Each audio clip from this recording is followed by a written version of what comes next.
Hmm.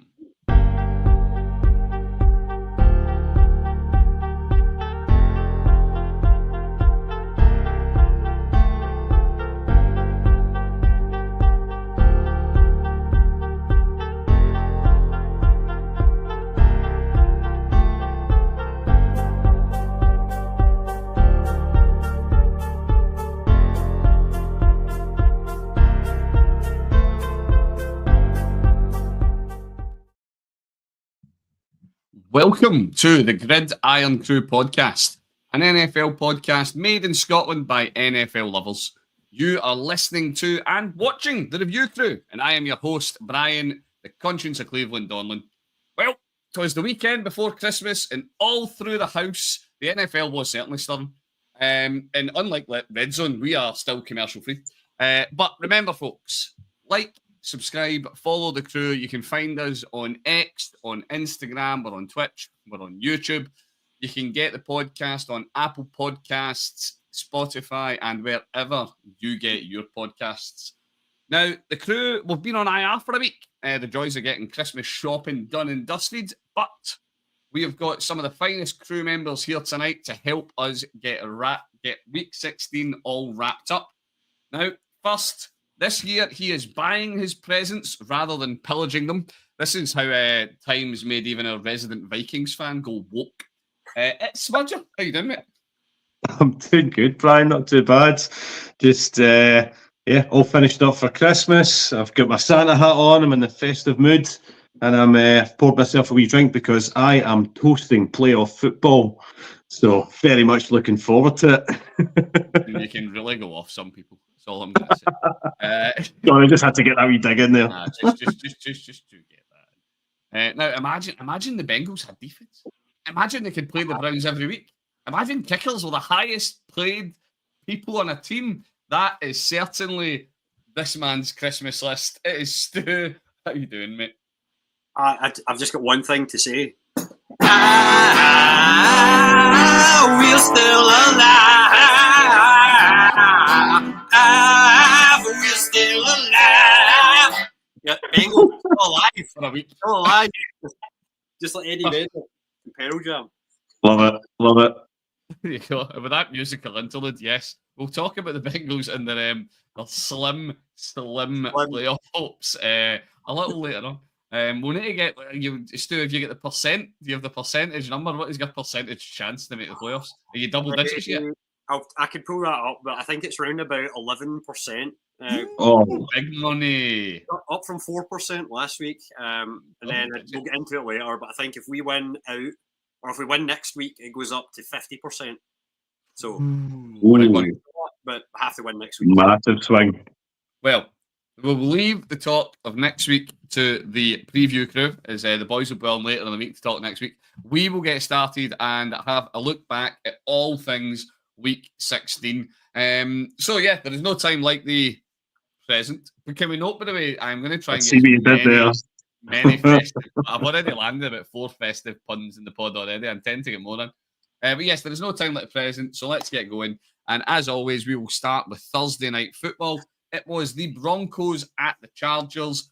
Broncos walking away with a loss, 27-34. And yeah, big story. Justin Herbert stunning comeback victory on a dodgy ankle, yada yada. However, for the first time in 48 years, we had a fair catch free kick. It doesn't happen often. Now, for anybody who isn't aware of what actually happened or how it works, a fair catch kick occurs when the receiving team calls a fair catch on a punt or a kickoff. You then have the option to attempt a free kick when you cannot be rushed by the opposing team. Now, it never happens because if you are calling a fair catch, you tend to be like your own 20-yard line, and not everybody is Brandon Aubrey. However, thanks to a 15-yard penalty on the kick, the Chargers actually had one that they could run with, and they kicked it through, and it was, somebody correct me, 47 yards at the end. 57, I thought.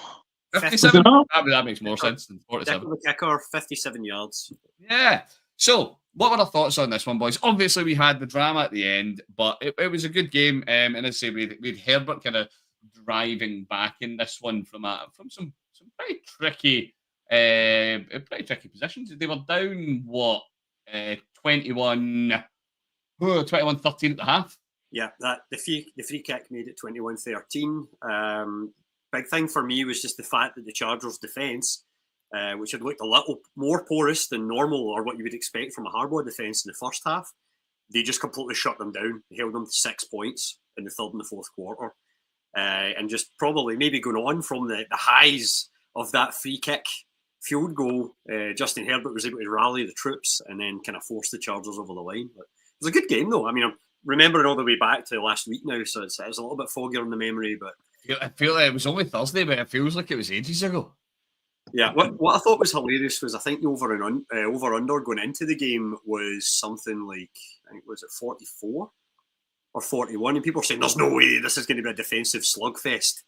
And it absolutely annihilated that by the end of the game. So hats off, both teams, like, despite being known as defensive stalwarts, they both are able to open up the playbook and kind of get that ball moving. So well done to whichever one makes it into the playoffs. Just looking at the Chargers right now.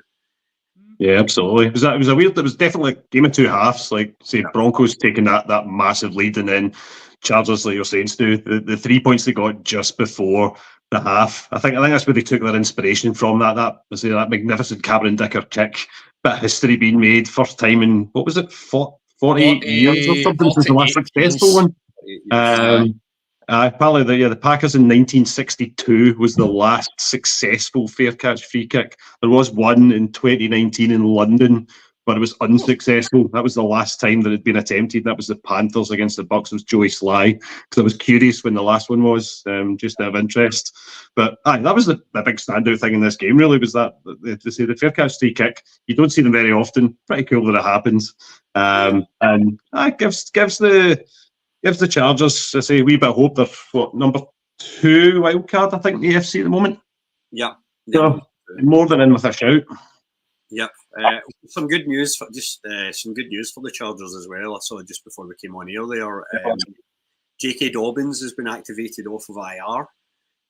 So he's now back in. He'll be training again this week, and they're hopeful that he'll actually be good to go. As a J.K. Dobbins fantasy owner, he can do one. He abandoned me when I needed him most. I'm in a final or I should be in a final next week where I do have him in my IR in one of the weeks. So I activate him because I've just lost James Conner. We'll get to that later on. My entire fantasy is bust. Right. I think the Chargers need one more win, and then they're guaranteed a playoff spot. So they've got the Patriots next. And then they've got the Raiders. So 2 teams that you've definitely got a chance of beating. Not guaranteed, but you've definitely got more than a chance. Yeah. You would think that they'll be expecting at least one of those 2. Right, moving on. So the subject of presents, Christmas came early because we got a Saturday doubleheader, which doesn't happen all that often. And this is obviously the weird time of the year when games just start appearing on random days of the week, and it's great. But we started off with, we were talking about one team from the AFC West. We might as well talk about the other one. Texans at Chiefs. Chiefs walking away with another win. It wasn't a single, not just a double check. It just wasn't a one-score victory this time. Do you know, I sat and I looked at this and I wrote down my notes for it, and I've kind of got 2 things in here. But it's 2 ways to look at it, depending on which side you want to come for. You can either say the Chiefs have done it again, where they're winning ugly, they aren't playing well, they're not playing good football, certainly not good offensive football. But you also need to kind of look at it. Houston beat Houston. Do you know what I mean? With the picks, some of them were ugly picks. You know, there's some picks I stand by shouldn't count. You know, I don't think that, if you're throwing a Hail Mary at the end of the half and it gets picked off in the end zone, I don't think that should be counted. I don't think the QBs should have that in their record. So some of CJ's picks were ugly picks, and obviously we had the big injury to Dell. His kneecap dislocated, his ACL's gone. Obviously, we wish him well and a speedy recovery, but he is done, and it adds to even more worries for the Texans. And what was meant to be a really promising season, and it's just not really came out that way. What were some of your big thoughts for this one, boys? Yeah, I was going to say, like, do you think that the Texans are under some sort of curse where they can only have one top receiver? Because they literally just got Nico Collins back, who, did another good game, kind of thing. So he's just back in the lineup, and now Tank Dell, like, I mean, poor guy, like that was absolutely horrific. And I forget who it was, his teammate that collided with him. Stroud looked so, like, I mean, all I can say is sad. Like, he looked so. They're friends. He was proper sobbing on the field. He was pretty emotional about it. But you know that I honestly think that injury, like, and also, I mean, you know, fair play to Dell holding on to the ball. Through that, I want to point that out. Like, props to the guy for, like, whilst his kneecap explodes, he holds on to the ball and gets the touchdown. But after that, I think that honestly was it. You could just see because Kaimi Fairbairn hadn't missed a PAT all year, steps up, and then I missed it. And then it didn't look the same back. I will just before I pop to Smudger here, I will actually point out. I know we're saying that, like, Stroud and Mahomes had bad games. I'm just looking at the PFF ratings, like, for quarterbacks this week. The top 5 in this from number 1 down: Bryce Young, number 1. Lamar, number 2. Mahomes is the 3rd graded quarterback this week. Stroud was 4th. Caleb Williams 5th. Darnold 6th. Smudger, so I'll stop there, kind of thing. But despite saying, like, Stroud, threw a couple of picks in that, PFF still absolutely loved them this week for whatever reason, kind of thing. So I just want to see what was the Smudger. You can talk about the game now. We'll still look this up, but. I'm sure disappeared by the PFF related rabbit hole. Still will be back momentarily where we talk about the rest of the Texans Chiefs game. Just like you were saying at the start, Brian, the Chiefs they are one of these teams. Like, every week we talk about the Chiefs, and there's mention in the pod about how they just always find a way, despite not playing a particularly attractive brand of offensive football at the moment. They're getting the job done. I don't know what they are sacrificing at what altar somewhere underneath the stadium to get these wins, but somehow they are. Patrick Mahomes going from a potential multi-week injury to presumably drinking some kind of blood sacrifice, healing himself, and he's back to full fitness and ready to go again. No idea. Taylor Swift fans. There's enough of them. The world doesn't miss it when one goes. There's just so many Taylor Swifts. She's so successful that they just steal the odd Taylor Swift fan every now and again. Brian, the blood god. Well, Brian, on the field, he has been underwhelming though. Like, he's just not had the same, like, even with, like, these usual connections with, like, say, Kelsey, just hasn't been. And there was miscommunications with Kelsey again in this game, like the big one that led to them having to settle for the field goal. They're one of these teams that, despite being where they are and despite their record, they've found a way. And there's been so many close games that, yes, they could potentially have lost but haven't. But they've just not done anything so far that's convinced me that they're going to go on a deep playoff run. And I know that their records, on paper anyway, you would say you'd argue against that, but I just can't see it. They're not the same team. Before I let Stu back in, because I know Stu's found something he's champing at the bit to share. The bit that makes it really interesting for me is that you look at how Mahomes played last year when he had, a bag of spare parts at wide receiver. The Chiefs had very little, and Mahomes made it work because he is, he is objectively, the best quarterback playing the game at the moment. Not necessarily on the season, but in general. And it just doesn't look like that this year. And he does have, Xavier Worthy has looked like a really promising player. He's got Hopkins now. He's got Hollywood Brown back. And yeah, Kelsey, the man, lest we forget, still about. It's just something not quite there. But it'll be interesting to see how it folds out over the next couple of weeks. Stu, what are you saying? All I was going to say is, like, and this is I sometimes question PFF a little bit because, like, looking at it, and it was exactly what I remembered it as. CJ Stroud, 2 touchdowns, 2 interceptions, QBR is 78.45, which is not great in QBR. And then Mahomes, 1 touchdown, 0 interceptions. So like, okay, cool, he's not throwing in interceptions. QBR 99.12. It's just like 28 or 41. Stroud was 23 or 39. So that's a sub 60% completion rate. So I don't know why Stroud is graded so highly this week, but I'm like, seems a bit out to lunch to me, and that's kind of what my eyes told me of the game. Yeah, it was. I called it way back in the preseason. I felt that Stroud was going to find this year harder. I was not as diplomatic as that when I was saying it preseason. But I thought he was going to find this year harder, and he has. And yes, they've had a lot of injuries, they've had a lot of issues, but still. Right, moving on. Our second game on Saturday night. It was a clash in the north that neither me or Stu were involved in. So we had the Steelers going to the Ravens. Steelers falling 17-34. Ravens walking away with the victory there. Now, before we went into this one, I don't think it's unfair to say everybody expected this to be, is this Ravens offense good enough to beat the Steelers defense? Nobody had much in the way of expectations about the Steelers offense. We haven't all year. They do enough to put points up and their defense gets them wins. However, that Ravens defense, particularly at the end of the game, shut out in the fourth quarter, which, you were set exactly what they needed to see this one out.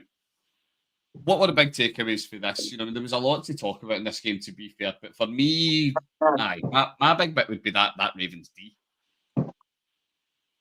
Yeah, absolutely. Apart from the Ravens D, the Steelers from the start of the game, their tactics seem to be do everything that they possibly can to stop Henry, to try and basically fill the box and limit his touches, but Henry still found a way. He didn't tire throughout the entire game. Still on 24 attempts at rushing, still tallies up 162 yards on the ground. The guy is just an absolute machine. When is he going to break? When will I don't Henry? know. I don't know. I've been calling it every year for like 4 years. Brian, he's done this year. Well, He's done we this thought- year. Not doing it again this this year. we thought last year, and even I was going he looks like he's slowing down a bit, but how much of it was the Titans O-line? And the Baltimore line, to be fair, is they've had a bit of changeover there, but they seem to have just hit the ground running and doing that, what the Baltimore O-line always does. And behind that, it's I always think it's given them, they've maybe got an extra couple of years out of them here. And it just makes the Cowboys look even more ridiculous for that whole, we can't afford to be, we're not going to go for Henry. Yeah. Going all the way back to that, but we'll get to the Cowboys later on. Yeah, Henry, absolute machine. But then behind him, I know he only had 2 attempts, but when he does get in, Justice Hill looks not bad. Mm-hmm. Anyway, so even if he does go down, they have a guy that they can throw in there behind him that should be able to kind of hoover up touches and also kind of get those big gains as well, because he's a bit of a bowling ball. I like Justice Hill, so even if he has a Raven. For me, big moments though was obviously Harris with the fumble as well. If the turnover there, I think if that hadn't happened, they're within a score again or whatever, and you're looking at a very different end to the game than what we got. So that was kind of the big crux. The last ditch. Steelers are still in here, maybe have a shot. Well, bit from Sophie. One of the guys in one of our many fantasy leagues, because I've been far too many fantasy leagues, who is a resident Steelers fan. I felt offered a really good summary of it. Wilson fumble at the goal line was big. Chucking a pick when you're only 1 down, that's big as well. Yeah. Your defense giving up 220 yards on the ground and 207 yards through the air. You need to have a Bengals-esque offense to keep pace with that. You know what I mean? To keep up with that, you really need to have an offense that's electric. And as I say, I don't actually mean it. I love ragging on the Steelers, but I don't actually mean it as a dig this time. That's not who the Steelers are. They are not that team. They're not going to beat you on offense. They're going to beat you on defense. And frankly, when the defense takes the day off, like they did, we had TJ Watt, 5 tackles on the day. Sorry, lies, 4 tackles on the day. when you're letting that happen to you, it's just never going to go well. Be fair, they are both through to the postseason, so They are. The Steelers were already clinched, and that victory clinched it for the Ravens. Lads, Stu, you can tell me, does that knock the Steelers out of contention for the top of the AFC? yeah. Yeah, it does. It's only the Chiefs or the Bills. Yeah, it's only Chiefs Bills that are left now. I also wonder, what I was going to ask is, do you think, both of you, has it knocked the Steelers out of, although they're still top on head-to-head, I think... they're still talking about 1-game lead over the Ravens now. Yeah. But, well, can they actually... Do we think the Ravens are going to win the division? That's my point, going by the run-in. Because the Steelers... I think they will, because the Steelers have got the Chiefs and the Bengals, and neither of them are going to be easy games. Like, we're trying to win to stay in, because we have to win Exactly. next week. I mean, if we lose next week, then yeah, we'll probably also... Yeah. In comparison, the Ravens have got the Texans, and sorry, Brian, they've got the Browns. So yeah, they'll beat us. We are, and we'll talk about some. Browns game's going to be coming up in the second half. We're about to put everybody in the shed. Do you know what I mean? Browns are going to put everybody that's decent in the shed.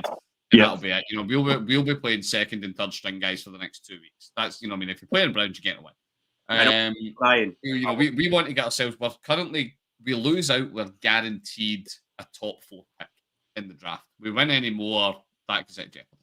But yeah, you've still got the Texans. The Texans are not going to give them an easy game, but neither of the games that the Steelers have is easy. They could easily go 0-2, and it would be not a shock to anybody. But yeah, so it was an interesting game. It was interesting. I do enjoy getting to watch some AFC North when I'm not trying to flick between it and the Browns. Right, okay. Well, it's now time for the turkey dinner, gents. Sunday night football. See, that's another one. Christmas, by the way. And now time for a word from our sponsor. Have you seen this bit? Right, I'm going to talk about Red Zone very briefly for a minute. For anybody that missed it, forever, Red Zone has been introduced in the way that we know, that we love, that we cherish. Now it's time for 7 hours of commercial-free football, and it was changed. 7 hours of Red Zone football. Scott, your omission was noted by the community.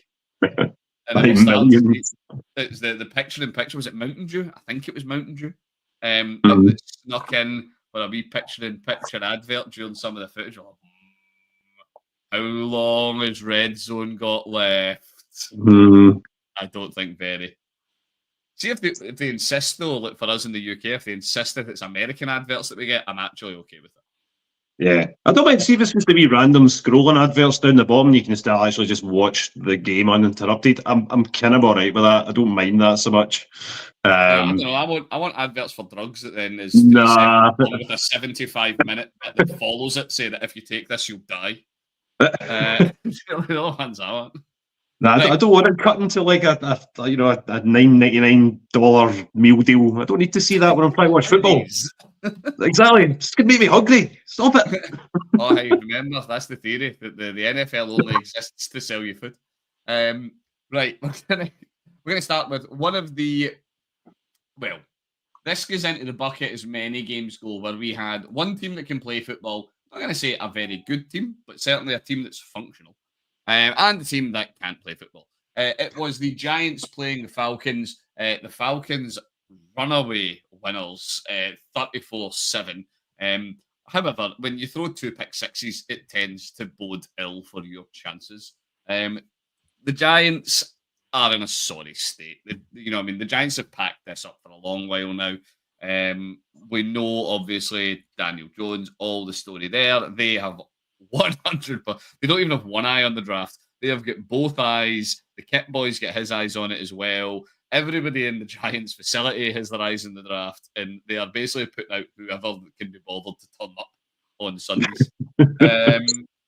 It's a sad time to be a Giants fan. I'm sorry for all the G-Men fans listening.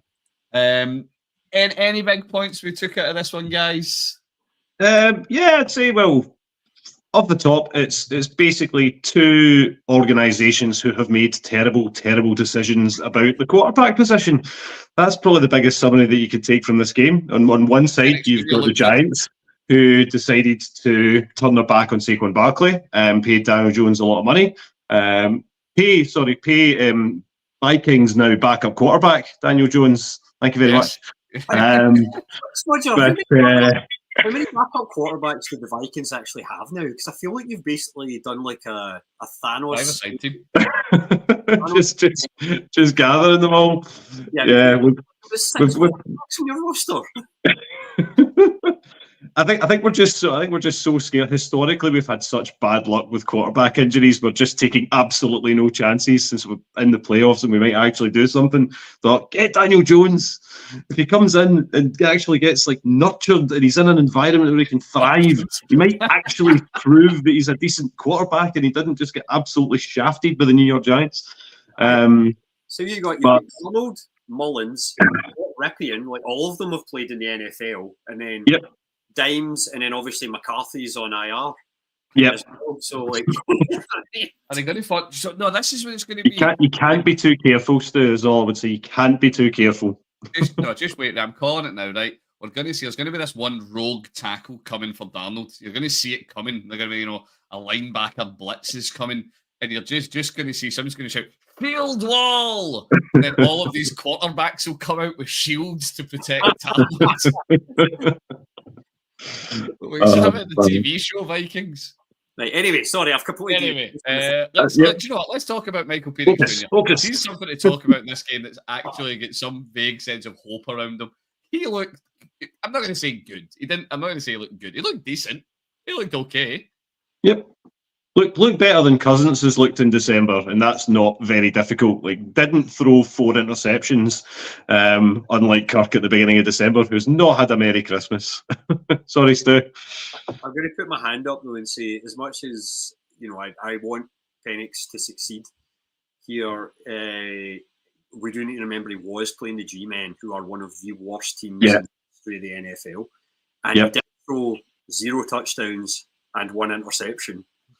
I think so that's why I'm saying he looked okay. He didn't look good. He looked okay. He looked. I mean, 1 interception is less bad than 4 interceptions in one game. But all I'm saying is, like, let's maybe not get the champagne out and out, before we launch the Penix, like the SS Penix to the seas of the NFL and say it's a roaring success. I don't know if it is yet. I mean, the funny thing for the Falcons is they're now in the driving seat in that division, but we'll see. They can win the division next week 17. They can win it. But they're at the Commanders though, so not going to be easy. Not an easy one. Unless when it comes to Phoenix, lipstick and a pig here. Lipstick and a pig. We're doing our best with what we've got available. I had to find something vaguely positive in this fixture. Drew Lock is injured. That's the other possible positive. So maybe the G-Men won't have Drew Lock next week either. They're saying. I think you're looking at that as a positive for the Giants. It's really terrifying. Is it time for cold cuts to come back or not? Like, I mean, I don't know. I think he's hurt. I don't actually remember if he was badly hurt or not. But yeah. Right. Let's move on to a game that actually did give me a sense of hope and it, helped me ignite some of my love for the NFL. It was the Cardinals at Panthers. Now, and I said this before we went on here, cautiously. And I have one other game that I would dispute it with myself. It's up there as my game of the week. We obviously still have Monday Night Football ahead, but I'm going to say that as this is up there. It was an overtime victory for the Panthers, 36-30. Officially puts the Cardinals out of the playoff hunt. Chuba, sorry. I always say Chuba because I just can't stop thinking of it. Yeah, but Chuba, what a game. Lots of positives for both sides here, to be fair. A couple of big negatives for the Cardinals as well. Stu, I need to come to you first because anything that involves your man, your love, I think possibly your favourite non-Bengal player in the league. Probably. What were your big thoughts, mate? Yeah, no, Chuba, I have to say, that's, with that touchdown and the fact that it was an overtime winner, walk-off touchdown as well, he's just equaled the record for most total TDs by a Canadian in the NFL. So if he gets one more, he would be the sole possessor. Now he's tied with Nate Burleson, who in 2007 did it with the Seahawks. He was actually drafted by the Vikings, Smudger, if you remember him. He had a pretty decent career. And the other was Chase Claypool. 2020, 11 touchdowns. Like, it just shows you, like, Claypool had that one really good year and then just off the cliff. For Chuba, I don't think that's going to happen because we've seen that growth over his, like, 3 seasons in the NFL where he's got better and better and better and he's, you know, taking Sanders' job. The only reason Sanders is still on that, Miles Sanders is still on that roster is because he's on IR and he's fully guaranteed until the end of this season. So, kind of need to pay the guy, but I imagine he's getting cut in the summer. But yeah, no, like fantastic. How much did he put up? It was 152 yards or something like that, I think. Yeah, 152 on 25 carries. Yeah. 2 touchdowns. What a game. Yeah, no, he was fantastic. Other points on it, like from Carolina, like Bryce Young. What a I know we've been saying it the last few weeks, but like what a turnaround to go from like starting looking terrible, everybody being down on you, saying this is a bust, it was a wasted pick, oh they've screwed it up completely. They bench him for a bit. Dalton comes in, obviously does pretty well, and then injured in that the kind of the car accident. So Bryce Young gets put back in, and then ever since then, with Dalton kind of offering him a lot of advice, kind of thing, it has to be said, he's looked way better, kind of thing. So I mean, I know he didn't, you know, only 158 yards, but 2 touchdowns, no interceptions. But the guy still 112.66 in QBR rating. So I have to just say, hats off to you, Mr. Bryce Young. You're doing it. You're proving a lot of people wrong. 100% agree. I think Young, you can just tell. I think when you see other players in the Panthers organization getting interviewed and the way that they speak about Young and how enthusiastic they are about him, like they want him to do well, especially like older, more experienced players, guys like Thielen on that team, really wanting Young to succeed. He's come in, he's had a really like good kind of second half of the regular season. He's definitely done more than enough, in my opinion, and I'm sure in the organisation's opinion, for them to stick with him next year to build around him. I think you look at like even on the ground as well. Like he's a mobile player. His rushing was pretty good as well. I think he got 68 yards on the ground as well, including the rushing touchdown. He looked like he was playing with a smile on his face in that game. Like looked like he was enjoying playing football, and a complete turnaround to the player at the beginning of the season that looked so downtrodden, so under pressure. So it was quite refreshing to kind of see that, and I do hope he does. Hopefully, maybe if Dalton's there next year as well. I don't know. They might draft another QB maybe to step in as backup, but I do hope he's there. I like the guy. I'm definitely rooting for him, I've got to say. I like that veteran mix, though. I think they'll probably stay Bryce Young, Andy Dalton or not. I think they keep an old head around with him. It's working, so why? If something's failing for the Panthers, don't mess with it. Yeah, I think that's fair, and it is the thing. But I think for everybody, I think it's been caught a wee bit with Bryce Young, the narrative, because as I say, you don't need to think that far back to it. It was just bin him, cut your losses. You know what I mean? A player that young as well, which is always saying things like that's hilarious. But that's what people were saying. They were like, you know, you've blown it entirely. Accept that he's not NFL caliber and get rid of him. And is he going to be a high level NFL QB? Maybe he might. I don't think so personally, but it's not outside the realm of possibility. No. Brian, whereas start of the season, as far as people are concerned, they would say it was. Yeah, Brian, would you say he could maybe get to a Kyler Murray level? On the note of QBs. The note of QBs. Kyler. Do you know what, right? I hate this narrative, right? Because Baker got hit with it a lot. But this really is something I took for the game when watching Kyler. Kyler looked shocked last night. Kyler looked like he was struggling to see things. I mean, his pick, it looked like he was scrambling about trying to see a person, and we all know, QBs, they're trying to play develop and they move about to give it time and all the rest of it, and then you just hope it's going in the right place. That's not what that pick looked like. That pick looked like Kyler literally couldn't see where he was trying to get the ball. Kyler, I don't know where the Cardinals are with Kyler. You know, I mean, I'm thinking, But I need to check what's left in his contract. I don't know off the top of my head. He just signed, I think he just signed a new one. Did he? Yeah, it was an extension that he signed. They might be having a bit of the buyer's remorse. That their year for me has been on the shoulders or knees of one man, and it's James Conner, who I now think, when I was talking earlier about how the Browns, I think, will start putting people up on the shelf and just wrapping them in cotton wool. If I am an Arizona front office, that is where James Conner is going. I am saving him for next season. We talk about it every year in fantasy circles. Don't draft James Conner, he'll break in a fortnight. I wouldn't be risking him in dead rubber games. When he went off, you know what I mean? He did. He left the game Sunday night and he didn't return to it. I am wrapping that man in cotton wool and just saying goodbye to the next 2 games if I'm a Cardinals fan. Sad. The reality though is that they're sat with 7 and 8, so they're going to have a middling draft position anyway. Cardinals for me. I don't know. It's just not looked good. It's just not looked good. Marvin Harrison Jr. There's a name. We've been screaming it all preseason, and it's not like he's not getting looks. He's just not doing a lot with them. Harrison Jr. He was. I thought he was most targeted player last night for the Cards. 8 targets, 4 receptions for 39 yards. That's not what you need out of your top weapon. Especially against the Panthers D, which is like they're all trying hard and you can see them pulling together as we keep saying. They're not exactly an elite unit. One thing I would like to point out, actually, as much as because to your point of this being one of the games of the week, Brian, just quickly reading down the game stats, like time of possession, 33 points. God, we love a time of possession stat.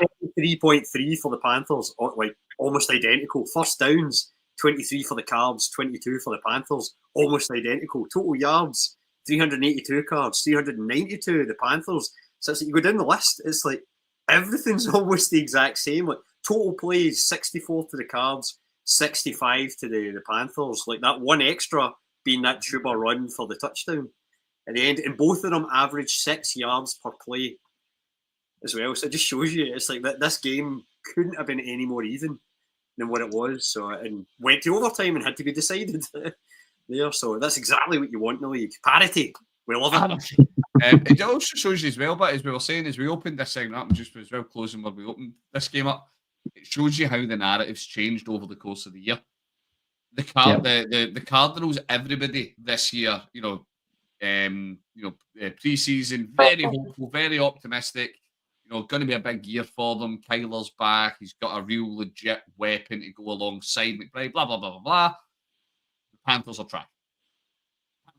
Panthers are trash. And one of those teams is 7 and 8, and one of those teams is 4 and 11. And as you said, Stu, you wouldn't have been able to tell by the eye, by the eye measure last night, and you can't tell it statistically either. So yeah, maybe things look good in Charlotte. Maybe there's signs of hope for next year in Charlotte. A good draft. Who knows? Could be good. Right. Time to build towards drawing the first half to a close, chaps. We've got one more game to talk about this half, and then we'll have a wee pause, and we'll move into the second half of action. It was the Titans at Colts. It was another absolute barn buster of a game. Yeah. The Colts walking away 38-30 victors, keeping their own hopes alive for some...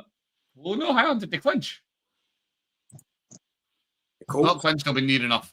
No, they're not clinched. They've not clinched. They're in the hunt still for a playoff. The Colts are in the hunt. They're one of the teams alongside the Bengals. We'll get to that, Ryan, in part 2. We'll get to that.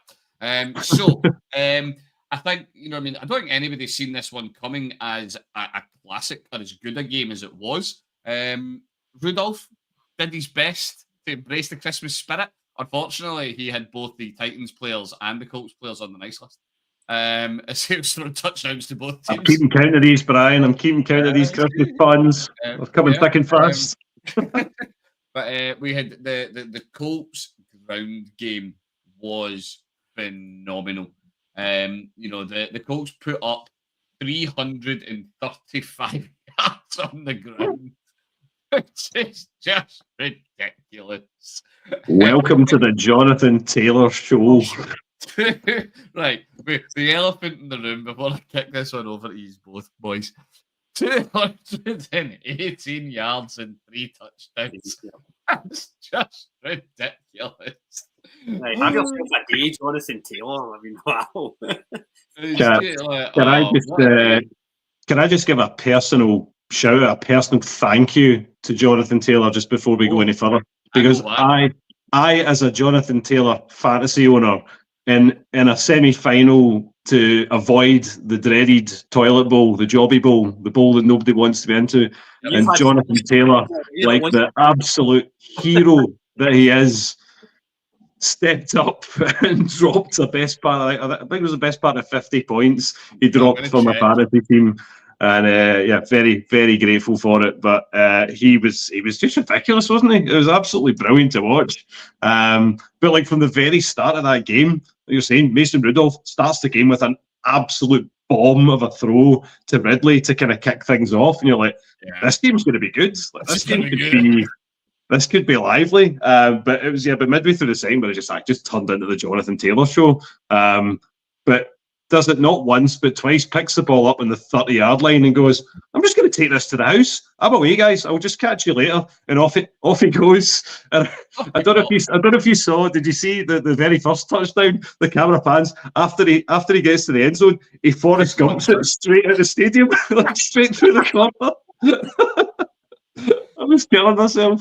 Just absolutely brilliant. But the fact that he did it once and then just decided, I'm just going to do that again. It was pretty much the exact same touchdown, same thing again. Right, pick it up, 30-yard line, off you go.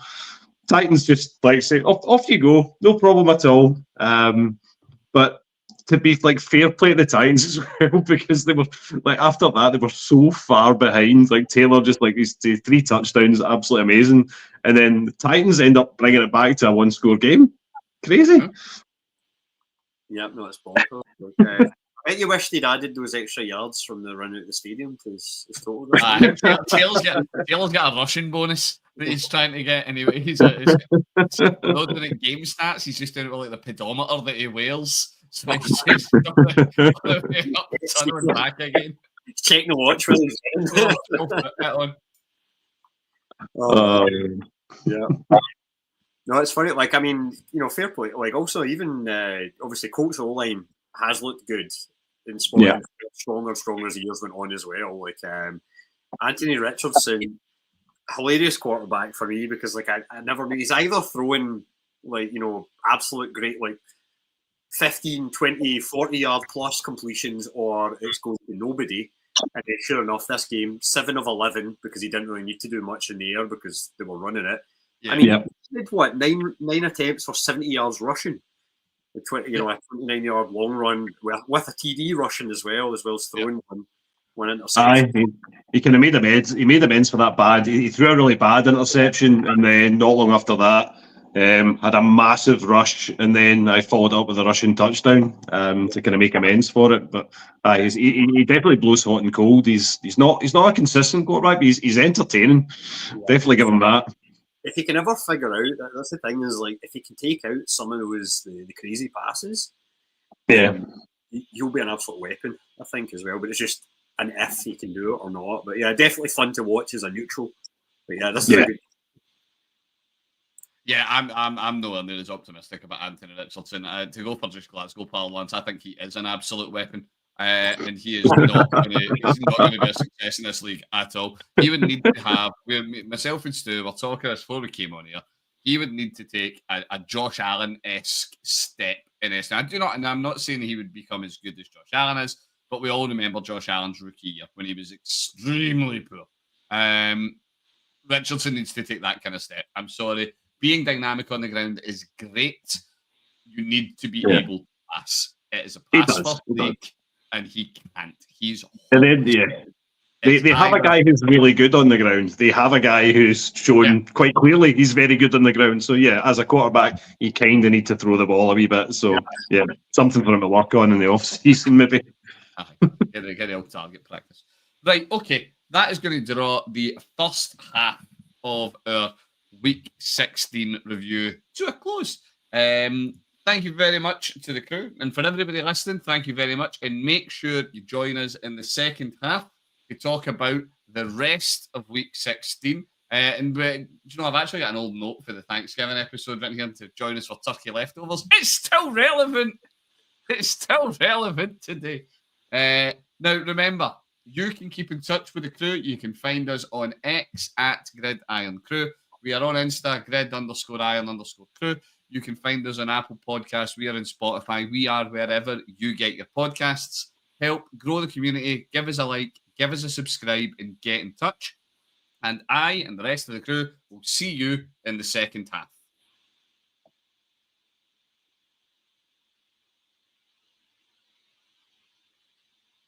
Welcome to the Gridiron Crew podcast, an NFL podcast made in Scotland by NFL lovers. You are listening to and watching the Review Crew, and I am your host, Brian, the conscience of Cleveland Donlan. Now it is time to kick off the second half of our Week 16 review. Now, before we get stuck in, remember, like, subscribe, and follow the crew. You can find us on X, we're on Instagram, we are on Twitch, we're on YouTube, we are on Apple Music, we are on Spotify, we are wherever you get your podcasts. So remember, give us a like, give us a subscribe, and get in touch. Right, with that small break over, let's get stuck in. Full disclosure, I should have picked a stronger game to open the second half with. However, I do like to cover all games, and it was the Rams at the Jets. It was 19-9. The Rams are in a good position for the NFC West. It's literally the only talking point I wrote down. This game was not a classic, folks. I hate to be down in a game. I genuinely try and always find something, but I really enjoyed my game. This one was a bit of a struggle. Somebody point my Scrooge-ish nature out and give me something out of this game that was good. Kyron Williams. I'm going to say okay, we can have Kyron, yeah. That's the thing, like Kyron Williams, 122 yards off 23 attempts. The guy's done so well, kind of came into the league, like missed the first year with injuries. Last year exploded. Nobody was really expecting him to do anything. He was a big waiver wire pickup for people after week 1 last year when he surprised and walked in and was all of a sudden this kind of just guy that was smashing it out of the park. And this year, he's picked up where he left off again after another injury. But yeah, here he is, averaged over 5 yards a carry. So for me, I would say he's looking good. Stafford also not the best game, but did what he needed to do against the kind of crappy Jets team this week. Smudger, what have you got? One thing. Smudger, what do you think about this game where there was absolutely 0 points scored in the third quarter? It was not an exciting game, but from the Rams' point of view, you're talking about looking for positives. Okay, if I'm a Rams fan, you're sitting 9-6, you're leading the NFC West. If you can beat Seattle in Week 18, the division's yours. So they might even get a wee bit of help in Week 17 and win that division early. So yes, that's about the biggest positive that I would say you could take out of it. Yeah, they've got the Cardinals next week, who we've talked about, who are a bit could potentially get a win there, and then say the Seattle last game. Yeah, that could be massive for them as well. So it wasn't a classic. And I. There you go. No, I was just going to say the one thing I was going to say was I picked up Aaron Rodgers to drop into one of my leagues this week just as a parachute QB, just because he'd started to look slightly half decent the past few weeks. And I watched Red Zone this whole Sunday, and every time it cut to the Jets game, Rodgers just didn't get anything going at all. Was just back to being the kind of disgruntled and moody Rodgers that we've been used to seeing, rather than the Rodgers that looks like a competent quarterback. So yeah, not the greatest game for a Jets fan. Rodgers needs to retire. I'll die on this hill. Rodgers should just be done with the game. Go and host Jeopardy. Are you sure about that, Brian? Because I mean, yes, I'm sure, Stu. No, I don't want him in Cleveland. Just to link us back to the first episode or the first part of we have enough dysfunction in our quarterback room. How do we feel about Aaron Rodgers maybe sliding into the old Minnesota Vikings quarterback room for next year, seeing as they seem to have collected every other quarterback. Like failing, but Sam Darnold was a failure. Wow. Sam Darnold was a failure. Yeah, That's a take. Aaron Rodgers was a failed jet. Imagine him in Minnesota when you can't afford Sam Darnold next year. Darnold, I mean, it would be funny, but yeah. And there has been history of Packers QBs going to Vikes, but that's the one where like you've got that theory that the NFL was like partially scripted. Like it's not fully scripted, there's some flexibility in the game results, and the scriptwriters are really just hoping that Rodgers would be quasi-functional so that he could do the move to the Vikings eventually, and he's been so terrible that no, we didn't win that now. Yeah, it wasn't a great game, unfortunately. Yeah, any NFL game that's that has a 0-0 aspect to it is it's not. There's been problems. Okay, let's move on to a game that was excellent. So I said earlier, I had one other game of the week. Is it this? I really enjoyed the Panthers game. My other game for potential game of the week, Eagles Commanders. What a game! Now, elephant in the room chat first. Hurts went down hurt. Pardon the pun. I don't actually know what the outcome of that is. I know he went in concussion protocol. No other update. He's just working his way through that process. So, obviously, all the best, all the rest of it. I do love that the NFL runs a reasonably rigorous concussion protocol. You need to take care of this stuff. So, yes, they did have Kenny Pickett, who I'm going to be controversial and say Kenny Pickett was okay. Particularly given that we know what Kenny Pickett is. Kenny Pickett is and will forever be a career backup. He's not going to get picked up by somebody and become starter unless it's under duress. But I'm going to say he did okay. But Jaden Daniels, surely, right, we will talk about the game, of course, but one of my points, does he have Offensive Rookie of the Year just locked down now? Is it just his? Is that his award? I mean, I do think, there was a little bit of a case to be made for Bo Nix for a while there. But for me, I think Daniels had done enough in the games earlier in the season before Nix really got going, just to show that Daniels was definitely that premier option of the quarterbacks that have come into the league. I mean, you do have some other guys like Neighbours has looked good in spots, like Brian Thomas Jr. on a really bad Jaguars team has also looked good, but we know one of the wide receivers isn't winning it, kind of thing. Yeah. It's going to be a quarterback. And for me now, the fact that that Daniels has now had multiple games where he's, basically came from behind and ended up with last minute or last second miracles to win, kind of thing, just shows that the guy's got that ice, the thing they talk about, the ice in the veins. And like he's able, that low heart rate thing they talk about with Mahomes. Another one of these guys that you put him in the pressure moments and he's going to give you a chance, if not deliver. Kind of thing, and he did it. So yeah, no, for me, I think Daniels is Offensive Rookie of the Year. It can't be anybody else at this point. It was a gutsy performance from him. I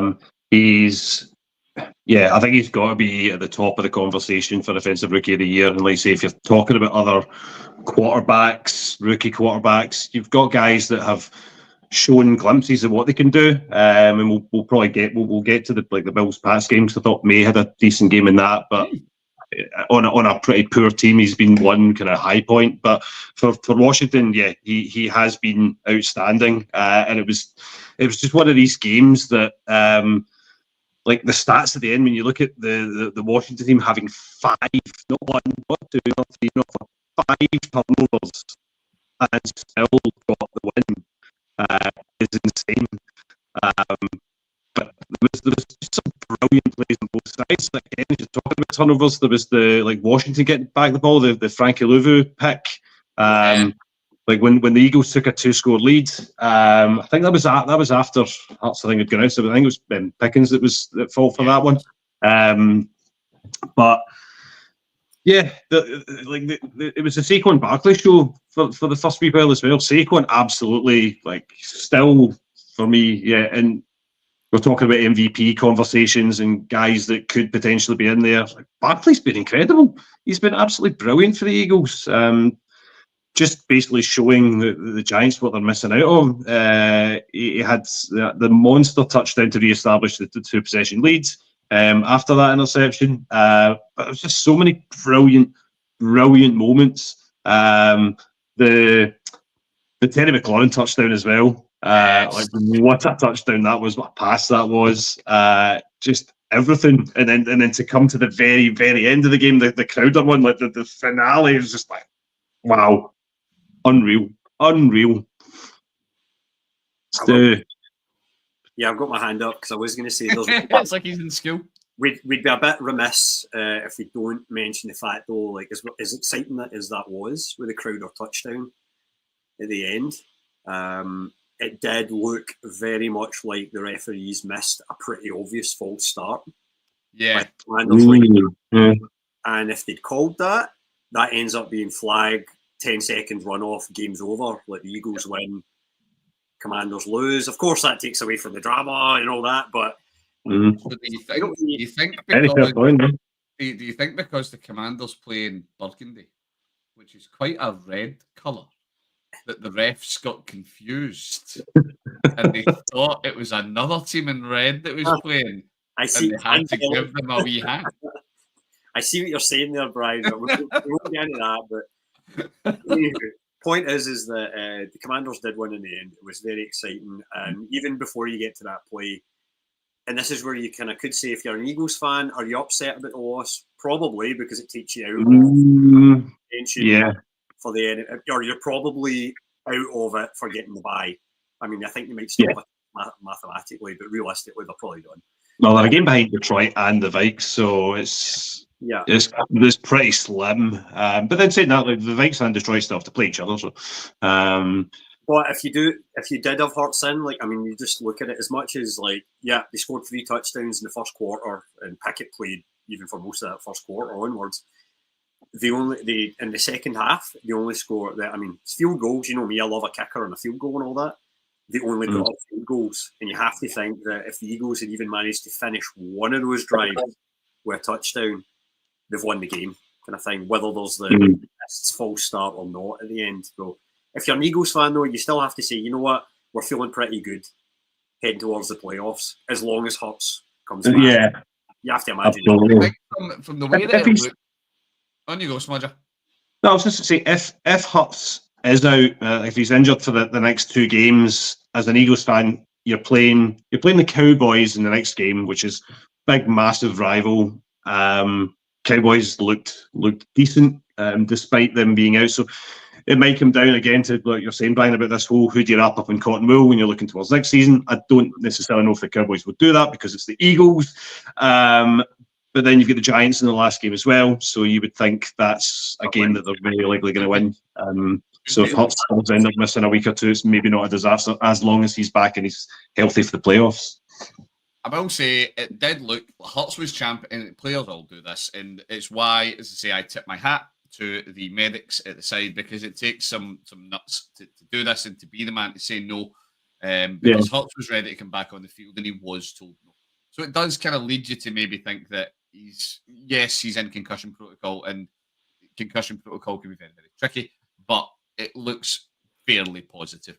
The other bit and it's where the final talking point in this game, so we'll move on. For me, Saquon should be clear front runner for MVP. I really dislike how MVP is fundamentally became a quarterback award. I'll be honest, I actually think we should have a new award, and I really mean it, that is just for quarterbacks, and then you have something for everyone else. But and my foil to this, Saquon had an incredible first half and then stopped producing because Hurts went out, Pickett comes in, and the Commanders' DC knows they don't need to respect the pass as much. Pickett is not going to slice and dice you through the air. You can stack the box against Saquon now. Yeah. And he proved that he was mortal. He couldn't overcome a mega stack box. Now, there are very, very few running backs that have ever played the game who can. Is that the thing that possibly takes away from the Saquon as MVP conversation? I mean, For me, like, you know, I look at Barkley and I still go, you still put up 150 yards. Kind of thing was averaging over 5 yards a carry. So, I mean, I know the big one of the, you know, is of his 150, almost 70 of those yards came on one play. I'm with you though. I think that the conversation is pretty much moot just because it's a quarterback award now. And I know I'm Mr. Joe Burrow fan, number one, and I'm like, he should be the MVP or Lamar Jackson. Those are my two. But I would say that for me, Barkley probably, or maybe not probably, like possibly deserves it more even than Burrow. And that's for me to say as a Bengals fan. Like You all heard that here. You heard it here. If the Bengals, I don't know, it's still an if, because and I still hope that they do make the playoffs. But if the Bengals didn't, there should definitely be some kind of award for like player who carried their team and should have been in the playoffs, like something to that effect. Because player who really needed a trade. Player who really needed traded out. Like, what more could Joe Burrow have done this season? I mean, seriously. Question for you guys, because I mean, I know that it now seems to be the unanimous MVP, and we'll get to him later on in the Pats game, is Mr. Allen. That seems to be the consensus. Everybody thinks it's going to be him, although I still think Lamar's had a better year. You know, with Josh Allen, if Josh Allen was on the Bengals, do you think the Bengals' record would be better than what it is right now? Well, no, because fundamentally, Josh Allen, just like Joe Burrow, doesn't play defense. So on the note of the Bengals defense, then let's move on to our next game, because it is Browns at Bengals, and the Browns. I'll just leave you two to it, right? I'll catch you at 5. It's worked out well. We don't need to label this one. The Browns got absolutely smoked. Well, just say that it was on paper. You would say 6-24 is not a huge difference, but on the field, the difference was utterly massive. I think it was something like until halfway through the second. I think the Browns had like 5 total yards on offense. It was excluding the one Jerome Ford play. Excluding that. Okay. Jerome Ford made one outrageous play, and then if you took that away, it was like 5 yards. And even then, it's worth adding, Jerome Ford did rip off a 66-yard run, and we didn't convert at all from what the 4. It was I can't remember if it fumbled or picked. Point is, it went the wrong way. So you can have your moment. I've really got pissed off to add here. The Browns are hosed. Ryan, I can't even beat up on you, because I mean it was DTR, wasn't it, quarterback? Like if it was Winston, it probably would have been more of a game. I know he loves a pick, but it probably would have been a game kind of thing. Because I imagine Winston could do more damage against our defense than what DTR did. On the plus side, the fact that you've now seen DTR do bugger all against that Bengals defense really tells you all you need to know about that guy as an NFL quarterback. I think you're looking for a quarterback in the draft, or you're signing. We won't be in the summer. And I'm not going to get too into this, because we'll do in the postseason. We'll sit and we'll do this. But I am going to put my colours to the mast right now. Say the Browns don't even touch a quarterback. It's not meant to be a particularly strong quarterback class this year. Browns aren't going to touch it. Winston has already confirmed that Watson, is getting brought back next year, and they're going to bring someone nameless in to compete. It's where the rumours of Kirk Cousins come in. You bring Kirk in on a league minimum deal, because they can do that if we can bring him in for 1.8 mil, something like that. Yeah.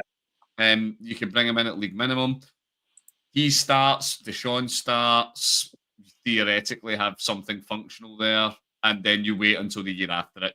We cut Deshaun at that point, and then we draft somebody for hopefully a better class. But anyway, Browns are host. Moving on. Hold on. Brian, let me do my one last thing, because I need to mention the other Canadian running backs. Have you? Yeah. Chase Brown, so 91 yards on the ground, and another 18 through the air with 3 receptions for 18 yards. So that's him now up to 6 games in a row with over 100 yards from scrimmage, which ties the Bengals' all-time record. He's now tied with AJ Green and one other. And I think so. We're now sitting at like basically, you know, the Bengals have finally found that workhorse running back. Also, that puts them up to I think 1,500 yards from scrimmage. You know, whether through the air or on the ground. Mm-hmm. So he's second only to Derrick Henry in terms of running backs in the AFC. And it should probably be pointed out that Chase Brown wasn't even the lead running back for the Bengals until week 6. So the first 5 weeks, he was getting 34% or less in terms of snaps overall. We were running Zach Moss. It was the main guy. So I wonder what would have happened if we had played Chase Brown more, as I was screaming for us to do early on in the season. And I know we still have hopes to make the playoffs. I'm going to point the same thing I pointed out earlier, Stu. Last I checked, he doesn't play defense. Right, moving on. We're going to move on to a game where a fan can have some hope and joy. Oh no! Just before we move on, can we just touch upon very, very briefly, because I was desperate to talk about this with Stu. Cool. Can we talk about the fact that Joe Burrow bought his entire offensive line samurai swords for Christmas? Yeah. Just for 2 minutes, because that's the best gift I've seen. Like, I was just looking at like what quarterbacks bought their offensive lines, because it's usually like Brock Purdy bought a bunch of like Toyota trucks for his offensive line. Patrick Mahomes brought a bunch of like, it was like Rolex watches and coolers and stuff. So I just like stuff they'd be like, that's cool. Right. But Joe Burrow bought his entire offensive line samurai swords. Like, I've never seen that. This is a guy that's also went out and bought a Batmobile that he's getting delivered next year. Like, Joe Burrow buys the best stuff in the NFL. Hey, Smudger, the funniest thing about that, so do you know what the O-line actually asked for? And guns. Yeah. For guns. So Joe Burrow has just bought a Batmobile, says, you know what? No guns. No guns, and also the samurai sword. It's very Batman Begins, the whole thing. Like, Liam Neeson, like. Yeah. It'd be cool if he managed to get American Idol's Randy Jackson to sign the samurai swords as well, just like instead of that would have been brilliant. I would have loved that. But anyway, sorry, I just wanted to shut that in because I thought that was just such a brilliant thing to buy an offensive line. No, I enjoyed the thing of him going like, "What guys? I'm not buying you guns. That's a bad look." That's quite aware, Joe Burrow. Good job. I bought them all batarangs. Yeah. Utility belts. Sharp resistant pellet. Right. Moving on. Anyway. Moving on. We're going to talk about your glorious, glorious Vikings. It was Vikings at Seattle. Vikings walking away 27-24 victors. Sam the man. I need to say, I called Sam turning back into a pumpkin. And he did for a few games. But he's actually really, really recovered a lot of form. The connection with Jefferson has been incredible. And when you're playing against the Geno Smith-led offense, you do get to have a couple of opportunities. It's worth pointing out, before I kick it over, Geno had 314 yards through the air to Sam's paltry 246. I know. He also threw the same number of touchdowns at 3 apiece. Geno just happened to throw 2 interceptions. I know. He did. Yeah. We get on. You go. Have your moment in the sun, mate. This was a cracker. It was an absolute back and forth, toe-to-toe game. That was, say, the second half of the game couldn't separate the two teams. It really came down to that first quarter where we took that 7-0 lead. This was a game where both teams really struggled to produce anything meaningful on the ground whatsoever, which is probably why Geno decided to chuck it for 314 yards, because they rushed it for 59. From what I can see, well, that's what I'm looking at here. So, yeah, wasn't much of a game on the ground, but the Vikes have just throughout this season just been so consistent. And they've always found ways to disrupt whatever offense they're playing. Like, our defense has been phenomenally good this year. Absolutely phenomenal. Brian Flores has done such a good job, and I am terrified of the prospect of losing him next season to a head coaching role somewhere. When not if. Exactly. Like, at the moment, we've hit this sweet spot where, say, Kevin O'Connell is doing a fantastic job.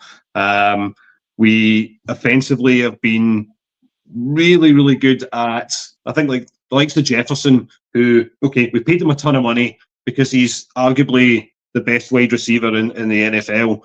This year, he's gone through he went through a wee patch, which up until a couple of weeks ago was, I think, like 5 games or something, where he hadn't scored a touchdown. But he was drawing players in, and it was allowing other people in our offence, like the likes of Jordan Addison, T.J. Hawkinson, guys to find more space to, basically become open. And Jefferson has been very, very unselfish. But past couple of weeks, like, he's back finding form, finding the end zone, including like the game-winning touchdown was just this lovely, lovely throw.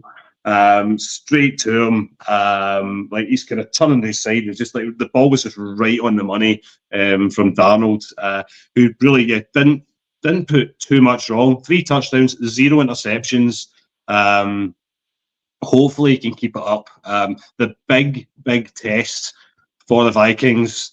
Okay, yes, going to Seattle, not an easy place to go to because the Seahawks have been pretty decent past few weeks. But the big test of the next 2 games for the Vikings, we've got Packers, we've got the Lions. They are 2 absolutely massive games, and the potential for us to, like, we've got our destiny in our own hands. We win out, we get the number 1 seed in the NFC, we get the bye. There's just so many things at stake. Yes, we have playoff football, which is brilliant, but that carrot being dangled right in front of you, like, if you can win out these 2 games, beating the Packers, not going to be easy. They've been very, very good. Beating the Lions, also not going to be easy. They're a pretty good football team. It's almost like a dress rehearsal for the playoffs, and this is where I wonder. You've got to go for it. Like you've got to push for the number 1 spot. So you don't take the stance of, well, we're going to start resting players. So there's risk there. It's like, please keep everyone healthy. Please make sure that come the end of the regular season, we have everybody in this team ready to go, firing on all cylinders for a push into the playoffs, because I am terrified at the prospect of what's going to happen to the Vikings in the playoffs. Just because we're the Vikings. It's what we do. They raise your hopes and expectations. They make you think that something positive might come out of this. And this season has been the most unexpected of seasons. I did not expect us to be where we are right now, and I'm just enjoying it for what it is just now. We will see what happens in the coming weeks. But yeah, really entertaining game though. And for the first time ever, I think, at the end of the game when we had possession of the football, I didn't feel nervous about us potentially throwing the game away. I had complete faith that Darnold was going to find the end zone, that he was going to find somebody open, we were going to win the game. And that's a very rare thing to feel as a Vikings fan. Very rare. Smudger, on that, like, just game-winning drive stats, like, number 1 in the league this season is Mahomes with 7. And then joint second is Darnold and Stafford on 5. So Darnold, he's done it like a few times and more than a lot of other guys in the league, kind of thing. So he's joint second on the list with Mr. Stafford, kind of thing, and only just MVP candidate. MVP.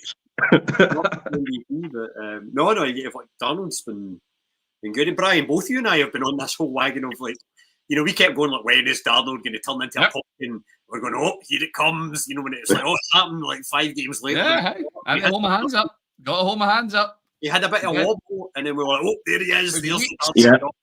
Week 8 through about 10, week 8, 9, 10, I think. He dipped. It was about that point in the season. Yeah. He came back. Yeah. Right, we're gonna keep this rolling. And we're gonna move on to a game that nearly went off script. A game that should have been so easy and so straightforward, and was only separated at the end by 3 points. It was the Patriots at the Bills. Bills did walk away winners, but, and this is one where, and I didn't check. I'm bad for not checking the Vegas spread on it. The spread on this would have been huge. There is no way that if you put money on the under on a 1 touchdown victory for the Bills, you walked away with some money here, because there's no way that anybody expected the Patriots to run the Bills this close. Josh Allen had a pretty off day. He only put up 154 yards through the air and 30 on the ground, which for him is very, very quiet. Drake May had a good day. 261 through the air and another 30 himself on the ground, which fair play. Drake May did throw, they both threw one interception each. Drake May's was a bit more impactful for me. He's a rookie and he does do these things. Stu, you love hating Josh Allen. What are your big takeaways for this one? Okay, I don't hate Josh Allen. I just want to say I kind of feel that the Josh Allen is the clear-cut MVP and no one else can ever possibly come close this year argument is a bit kind of ludicrous considering how good Lamar's been, how good Joe Burrow's been, and how good Saquon, as we've already ruled him out earlier on, how good Saquon Barkley's been. Even Jared Goff, I would say he deserves to be in the conversation too, considering what he's done. Darnold, I know you love him, Smudger, but I don't know if I'm going to put him in that kind of same category. He's been great, but no. Yeah, this Josh Allen, I don't know if you saw at the end of the game though, when somebody had a screen cap of it in the group chat. We were all laughing about the after the Josh Allen arm punt. The intercept where it's like spinning the narrative on, oh, look at this, he's thrown an interception and then they've managed to tackle the guy on the 1 yard line. So it's better than a punt, oh, there's an arm punt. And I'm punt. Oh, that's not what he's doing. But at the end of the game, they had Josh Allen listed down as having a touchdown and no interceptions. On the graph. Well, wait a minute. I did catch that one. How it was Josh Allen has pinned them back at their own one. Hang on a minute. That is a very interesting narrative to take for what's happened. Yeah, don't get me wrong. He has had a very good year again as well. I don't think that he is the only person that should be considered for the MVP is really all that true. He's had a lot of things go right for him in terms of injuries on his team and all that as well. But anyway, I'm not making this a Josh Allen bashing kind of thing. So anyway, point is going back to the game. Patriots fans, they have to be feeling kind of happy. I'm going to spin the ball here. Yep. They lost, but whatever. They're rebuilding. They're still looking for a good draft pick. So let's face it, they don't want to win too many games here heading down the stretch. They've made a rival squirm a little bit, so that probably makes them feel fairly good, even if they came up a little bit short. Drake May looks good, even with that O-line in front of him, which is a bit porous. Ramondra's only 60 yards, but Ramondre had a good game, averaging 5 yards a carry, a touchdown. You can't really, if you're getting 5 yards a carry at your running back, you can't really kind of fall back. Decent. Ramondre looked good. He did his best impression of a battering ram for the patch touchdown. He broke about 3 attempts. He'd like 3 guys hanging off of him and still managed to.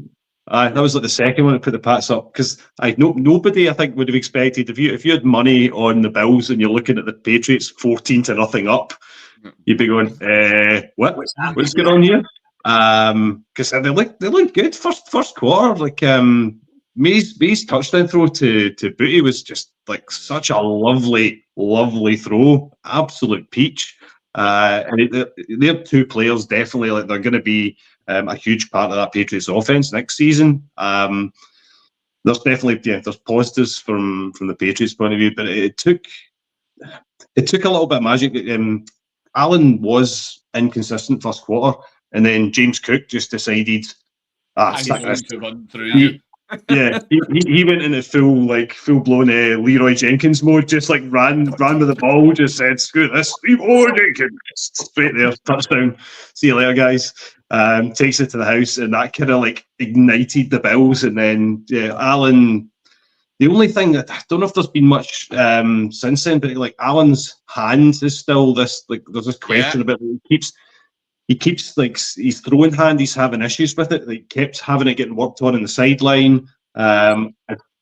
He's a pretty tough guy, and I know that he's taken a bit of a battering throughout the season. Still turns up and still plays, but I don't know how much of an issue that throwing hand might be going forward. That'd probably be the biggest concern for Buffalo kind of coming out of this game. Yes, they got the win, but how busted up is his hands, and is it going to still be able to sling the ball towards the playoffs? Yeah, It's going to be dicey because there's one where, and again, that number 1 seed is still up for grabs, so they can't just rest him. They can't pull him out and try and give him some time to get sorted. He's going to be going full go next 2 weeks, and then hope that he gets a week off. But yeah, I mean, to be fair, like they do, like depending how it goes next week, they play the Jets kind of thing. So I mean, obviously you're going to start them in that, but if the Chiefs, the bye's done, so you're not playing Josh Allen January 5th against the Patriots. I wouldn't even get him on the plane and just be like, "Stay here, mate." Like we'll just That's 100%. Right, we're going to move from a game that nearly went off script to a game that unfortunately played exactly to the script because it was, again, 2 games in a week that were pretty dull. Well, no, do you know, okay, no, this game was dull. It's the Jags Raiders. There wasn't anything to play for. With 2 teams that are eliminated, they're both 3-12 now. However, we did have 2 nice talking points from this. Brian Thomas Jr., 132 yards on the ground, gets him over 1,000 yards for his rookie season, which is a hell of an accomplishment. It's no easy thing to do in the league. And Brock Bowers just continues to Brock Bowers. I think, can we do that? Can we turn him into like a verb? Can we turn Brock Bowers into an adjective, actually? You have been bowled. But I could go to Glasgow parlance and he's the Bowery. The 2 kind of highlights of the game for me were watching Brian Thomas Jr. and Brock Bowers, and I really think that was about it. Where did you guys land in this? It was nice to see those 2 shine, but other than that, some poor teams playing as poor teams play. Yeah, again, not a lot going. Like the Raiders, Mattison's been hot and cold on the ground. Like he was a starter, then he wasn't a starter. You've got guys like you've got Abdullah in the mix, but they need to, like, hopefully next season look at that running back position and try and sort something out. There's so many question marks over Vegas as a team. Actually, just what do you do with that Vegas team? Like, where do you start? What components of that, other than Bowles, who's definitely the one big kind of shining light? You'd say, like, who else in that offense are you going to build the team around going forward? Yeah, Jags, like, their season's basically been done ever since Trevor Lawrence has been out for the season, so they've just kind of hobbled along with Mac Jones. But again, it's all about next season now for both teams. Both teams 3-12, nothing really to play for other than a bit of pride. So it was I think there's a lot of that kicking about Jacksonville or Vegas these days. Like, to be fair to Mac Jones, like, I don't think he's done any worse than T.O. No, he always played poorly. What does that say? Probably not. No, he's not been terrible. He's not been terrible. Yeah, I'm not saying he's been outstanding or anything, but like Mac Jones has been, as a guy who's came in for the starter, has been serviceable, and that's what you want your backup to be. I think, unfortunately, Stu, that says a lot more about the level of quarterback play they were getting out of Trevor Lawrence. The very, very well paid Trevor Lawrence. You've got to be asking yourself as a Jacksonville fan, is that investment worth it? Because right now the answers are very clear no. T-Law's got to start producing for that team. He just has to. Yeah, I mean, I would say positives for the Jaguars as well. I think it looks like Mr. Bigsby is taking, it's looked less for Bigsby looked good, and he is called Tank, so it's not to lie. Tank Bigsby, I mean, averaging just over 4 yards a carry, kind of thing, just 50 yards on the day, but ETN, 9 attempts, 2.44, ETN's been poor. As much as ETN, he was meant to be, once he was drafted, one of the premier running backs in the league, and it's never really, he showed flashes, but he's never ever panned out. It's very much like Cam Akers, who's, landed with the Vikes, and like, fine, he's Williams, to throw another name in that chat. Yep. Guys have come in and they just haven't really ever fully delivered, whereas you've seen guys that were maybe drafted later on, like Bigsby and Kyron Williams and even Brown for the Bengals, like Jerome Ford, although Jerome Ford's a bit more, I agree with you, Brian, he has a bit more... I wouldn't put too many eggs in that basket. It was like 1 yard. 1 yard loss, 1 yard loss, 70-yard gain. Right, okay, we're gonna leave that one there. There's not a huge amount to discuss there, unfortunately. Sorry, Jags fans. Sorry, Raiders faithful. Moving this one on, we then got We're moving on. We're moving on to the second last game of the slate. We've got the Niners at Dolphins. Dolphins. Now the Niners are banged up. We know that the Niners are a good team that is injured, as opposed to a bad team. A little bit like the Rams at the start of the year. Dolphins walking away with the win, 29 points to 17. Debo finally played well. Debo finally returned how football works. 96 yards, touchdown, looking good. The rest of the Rams didn't look good. Well, no, sorry. George Kittle looked very good. George Kittle has been good all year long. Kind of thing. Yeah, George Kittle is George Kittle. I don't think that's a surprise. Another game with over 100 yards received. I think so. 8 receptions, 106 yards. So the guy's a unit kind of thing. So him and Debo showed up as well. But you look down the rest of the receivers though, like Jennings. I mean, only 4 receptions, 51 yards. So it did okay. Purcell was a rookie who was shot in preseason. Literally shot. I'm going to give him a bit of a bye because he's also looked okay, but it's been since they lost. Like, I mean, Ayuk never ever really looked that great after. We didn't. When he sings like, "Why do you bother sitting out camp when you end up just accepting the deal they offered you in the first place?" To me, I'd say there's a lesson here for receivers. Like maybe if a team's going to offer you a deal and you go to the market and nobody else is offering you any extra, maybe just sign it and go to camp, and then you'll be ready for the season, and then maybe you're less likely to get injured. Yeah. Well, I'll tell you what. So the Niners weren't great. The Niners weren't great. The Niners, I say, they're banged up the hurt. We know this. However, the big shining light of this game, to give us one of yourselves, modules, Devin Achan, 190 scrimmage yards, 120 on the ground, 70 through the air. He only had 1 touchdown. Only. But, including a 50-yard scamper as well, he had a day, and he has been looking very, very good. Absolutely, yeah. He's been great all season. I drafted him with high hopes, and he unfortunately, when Tua went down, his statistics also plummeted. The two of them are so in sync with each other, reliant on each other. Just great chemistry there. When the two of them play well together, they are a huge positive for that Dolphins offense. And you've still got the massive threats of guys like Hill and the Dolphins, and they came away with a win in this game, and I think that 29-17 kind of flatters Miami. To be honest, I don't think I think the game was a lot closer than that, and I think the 49ers did make a really close contest of it. The biggest turning point in the game was the Purdy interception that he threw. Like, they had possession of the ball. They could have potentially taken the lead in that game, and instead of going up into the end zone throwing a touchdown, there was a really, really poor interception. Gives the ball back to Miami, and they go up to the opposite side and score. And by that point, it's too little, too late. San Francisco can't get back into the game. But that one was 100% on Purdy. There's no excuse for that. And it's like you said earlier on about is Purdy somebody that you can say is going to push that offense next year? Is he a, what did he say? Is he a thermometer? I stole it from Nick Wright, so full credit. I pinched it for him. He is a thermometer, not a thermostat. Yes. When the Niners play well, Purdy plays well alongside with them. He is capable of playing well. Purdy is not. He's not like he's a millstone around the offense's neck. He is capable of high level play.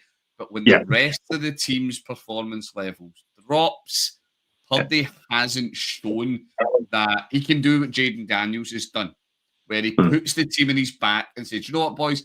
I will shoulder the responsibility for this. I will lead us to this victory." And that's what separates your top quarterbacks. And I really, really worry that the Niners are going to pay him. I worry they will. I don't think they should. And they're going to wind up like the Jags. They're going to wind up like the Jags with all this money sunk into a quarterback that just doesn't elevate the rest of the offense around him. And what the hell do you do then? Well, he definitely he owes Debo an apology because Debo stepped up. He was fantastic. He needs to go out and buy Debo a Toyota truck. Actually, he needs to go back to the dealership, get another one, give one to Debo. Say, sorry, Debo, that one's on me, big guy. I mean, Brian, I would say like on that the Toyota truck gift thing because the fact that he spent like his entire salary for the year, Yeah, he's got no money. If there's no line that maybe haven't protected him all that well. That's one thing, but I would also say that shows that he knows he's about to get paid, kind of thing. If you're like, I will buy my O-line, I'm good for this. The value of my entire salary for this year, and not feel bad about it. It's like he knows he's getting some money this year. That's true. Right, we're going to move it on, boys. We're going to talk about the final game. It was prime time. It was Sunday Night Football. It was the Bucks at Dallas, and the Cowboys won 26-24. The Cowboys who were dead and buried. But yeah, I wrote down 2 bits with this. One, Aubrey is something else. We'll talk about him because Stu's here, so of course we're talking about the kicker. But the Cowboys suck at tanking, which I really enjoy because the Cowboys are hooked. They've been near the postseason for weeks. And you think, guys, come on. We want some draft capital here. No, they go in there and win games that they really, nobody expected much of them in this one. But hey, they pulled it out of the bag. What were some of your big takeaways for this, boys? I mean, for me, this was probably my game of the week. I know we're saying that like the other ones that we mentioned earlier, like the Commanders one, and also what was your other favourite ones? The Colts game, Brian? No, I didn't enjoy the Colts game, but the Commanders and the Panthers games. Okay, the Panthers game, yeah. This one for me, I think is also up there. Like, I thoroughly enjoyed watching this as a neutral last night. Probably because I was doing it whilst wrapping presents. I was watching it while wrapping presents, and also likely because I didn't really expect all that much out of the Cowboys. And then, sure enough, I guess what we just saw last night was there was a hell of a lot of pride in that room, and that's what happens when you do have guys like Deron Bland and who else they have on defence? Micah Parsons, like Leah Fowl, all these guys, like they are winners or have been in the past. So there's a lot of pride there, and I think they went in going like, you know what? People think the Bucks are going to come in here and they're going to blow us out in our own stadium. And they've went, well, you know what? We're playing for contracts next year. Like, there are guys on the fringe that are saying, if I don't do well in these last few games, I might not have an NFL job next year. So as much as teams talk about tanking, I still find it hard to believe that teams can actually do it unless the roster is screwed up to start with. And yes, the Cowboys have issues, but at the same time, there's a lot of good players in there. CD Lamb, 105 yards off 7 receptions. Like CD Lamb, we all know he's like one of the best receivers in the league. He showed it. Ezekiel Elliott scored a touchdown. Now, of course, touchdown. Nom. One carry for 1 yard, but he got into the end zone. So it was that 1 yard that mattered because Dallas did not run the ball at all. I want to hear the mic'd up footage because I bet before that it's just Jerry. It's just Jerry. But no, like the Cowboys, like Cooper Rush, like fair play to him. This looked more like the Cooper Rush last year. Yeah. For Dak, and he did pretty well, kind of thing. Yeah. Kept moving along, but this was more like that. But then on the other side of the ball, like Baker, I know he had an interception and all that, and the Bucks ended up losing. But it's that guy. Like he leaves everything on the field. However, I can see why you love him so much, Brian, because I love him so much. Genuinely impressed. I'll let you talk about the play at the end when he was like. Well, I'll kick it, Smudge. Say your bit in the game, mate, and then I will close this out with my thoughts. Okay. I won't mention the last play. You can round it off at the end, but definitely, yeah. Like the Cowboys. Okay, yes, too little, too late. But I totally agree on like Cooper Rush coming in and having one of his best games as a quarterback, and yeah, playing for a bit of pride. They've won 4 out of the last 5. Like they've been on a decent run, and that's the disappointing thing. That the fact that they knew even before the ball was kicked that they were out of the playoffs, which is a massive blow for them. not maybe entirely unexpected because it's Dallas and playoffs, and the two of them just don't seem to go together. But I did feel for Dallas a little bit. The fact that they came out and played so well against the Bucks, and it did show that maybe like I've never been a massive Dak fan. I've said it a few times in the pod. I'm not a massive Dak fan. I think he's paid far too much, and I don't think that he's necessarily going to make any much of a difference coming back into that team. However, the Bucks, despite losing, they're still in the hunt. That's maybe the only positive they can take, and they've got the Panthers and the Saints in the next two games, so they can still win out and they can still book their place in the playoffs. But yeah, definitely a disappointing game. A game that they probably rightly would have expected to win, but never underestimate the fact that, say, so many players, like Stu said, on that team who are winners, who are playing for contracts, playing for pride. So, definitely.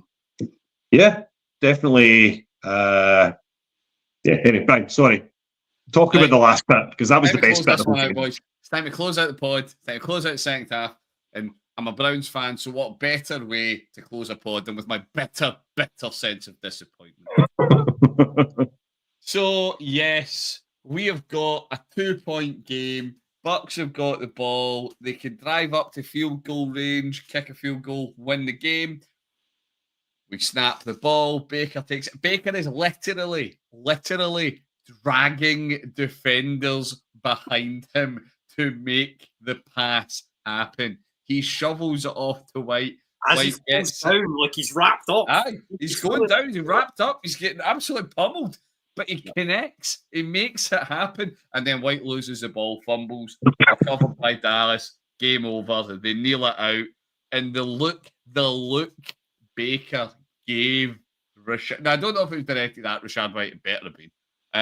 But it was just this look of pain, pure disappointment and pain, much like how I look at the scores every Monday morning. Like you said as well, I do actually wonder how banged up Baker's going to be coming out of that game, though, because in the drive before, Baker has had his issues with injury. The drive before, there was a run where Baker took it and similar thing, like ran through a bunch of guys and launched himself head first rather than slide, but there was no way he could have slid, trying to get the extra yards, and ends up going down with a defender landing on his, like he basically went down on his shoulder. Well, let's not say Baker and shoulder injuries. It gives me flashbacks of that kind of thing. But he looked pretty rough, and they took him in the tent and checked him out the side, and he comes back out and he's like, "Oh no, I'm good. And he goes back in the game, and he was good.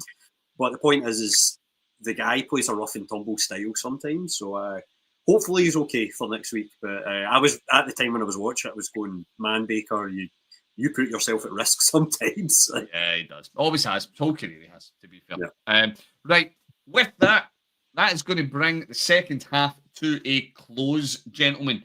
Now, all that is left is one. Remember, everybody, we may be finished reviewing Week 16, but Week 16 ain't done yet. We have still got the Saints playing the Packers to look forward to. Green Bay really need to keep that one, get that win to keep a bit of pressure on everybody else around them. Although Romeo Dibs is all I'll say. Romeo Dibs still requires some Romeo Dibs on for fantasy purposes. Not even that much. Just a and I'm sure many of you out there require some fantasy love for this game, so we hope it's a cracker.